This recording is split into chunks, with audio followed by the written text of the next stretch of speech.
yang lemah tak berdaya. Mereka penjajah membabi buta.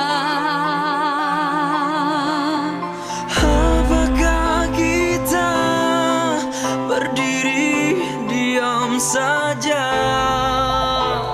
Dalam relung hati memanja memarah.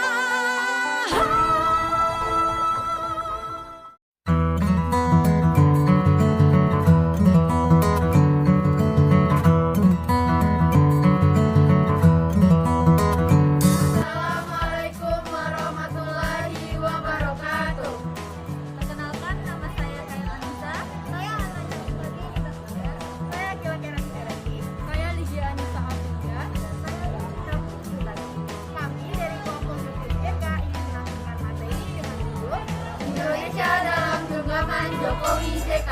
Selamat menyaksikan.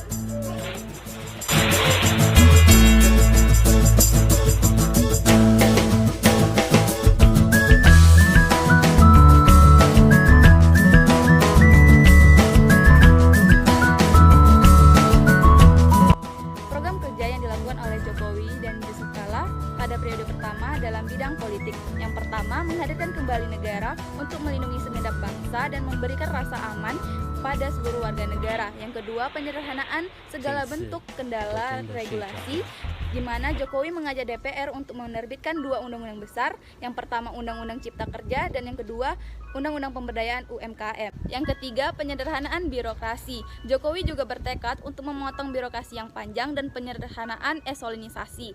Ia mengaku akan membuat eselon menjadi dua level saja, yaitu tingkat fungsional yang menghargai kompetisi dan keahlian. Dan yang terakhir, membangun Indonesia dari pinggiran dengan memperkuat daerah-daerah dan desa dalam kerangka negara kesatuan.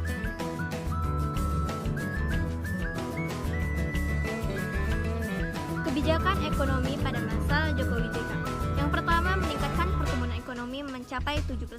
Pertumbuhan ekonomi bermanfaat dalam meningkatkan pendapatan per kapita penduduk. Hal ini berguna untuk meningkatkan taraf hidup masyarakat. Yang kedua, meningkatkan investasi sektor properti dengan mengeluarkan kebijakan pembangunan perumahan. Hal ini dikhususkan untuk masyarakat berpenghasilan rendah. Di samping itu, hal ini membuka peluang investasi yang lebih besar di sektor properti. Yang ketiga, industri kreatif, yaitu mendorong, memperkuat, dan mempromosikan industri kreatif dan digital sebagai salah satu upaya mempercepat laju pertumbuhan ekonomi, dan diharapkan dapat membuka lapangan kerja bagi baru serta meningkatkan kreativitas daya saing pelaku usaha.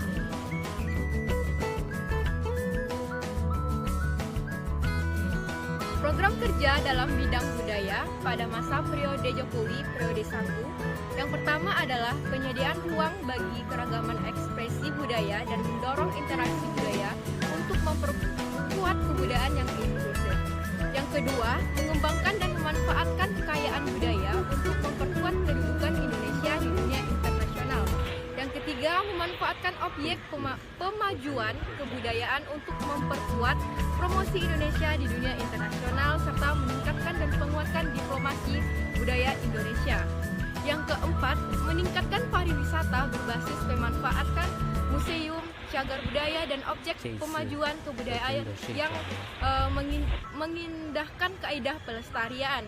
5. Memajukan kebudayaan yang melindungi keanekaragaman hayati dan memperkuat ekosistem.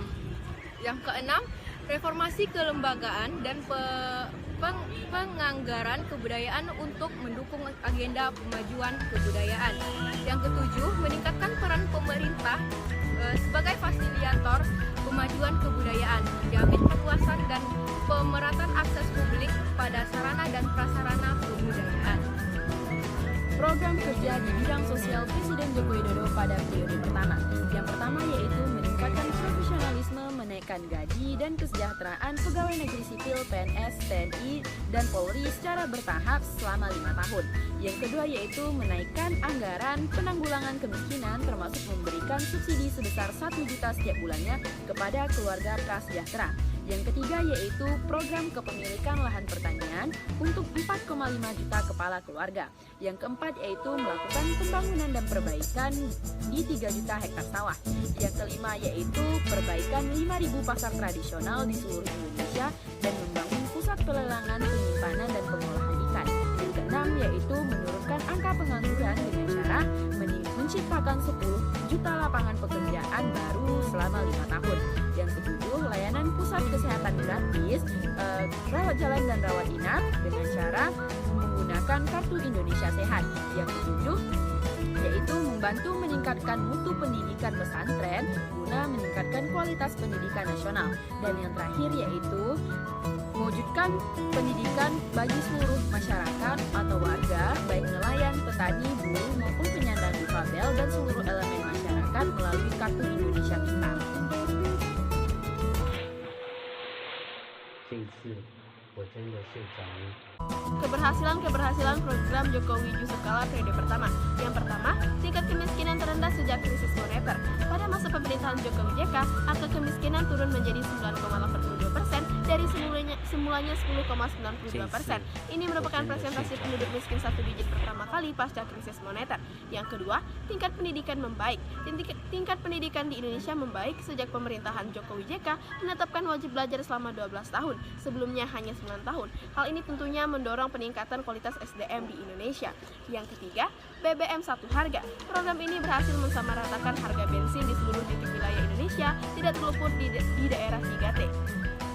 4. Peningkat investasi membaik. Menurut Lembaga Finansial Internasional, Indonesia ditetapkan sebagai negara layak investasi sejak tahun 2018, di mana terakhir kalinya Indonesia diberikan predikat ini pada tahun 1992.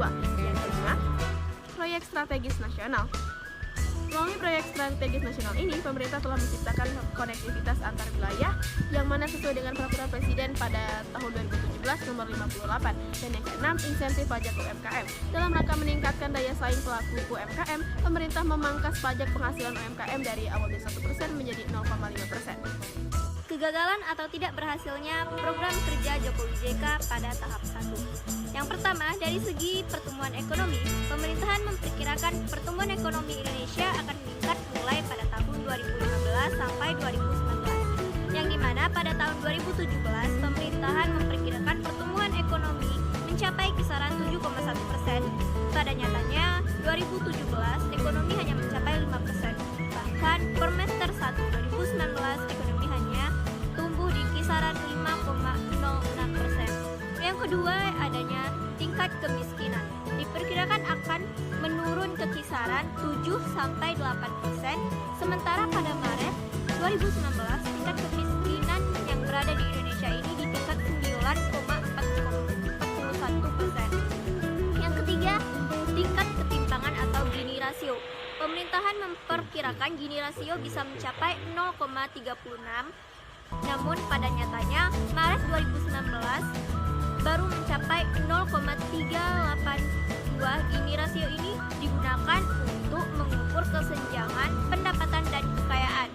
Yang keempat, adanya Indeks Pembangunan Manusia atau IPM, di mana pemerintahan semula memperkirakan IPM di Indonesia ini mencapai 76,3 pada tahun 2019. Sayangnya IPM baru mencapai angka 71,3 pada akhir 2018. Dari kegagalan dan tidak berhasilnya sejumlah indikator pada program Jokowi JK ini, namun setidaknya pemerintahan mampu memenuhi target inflasi di Indonesia.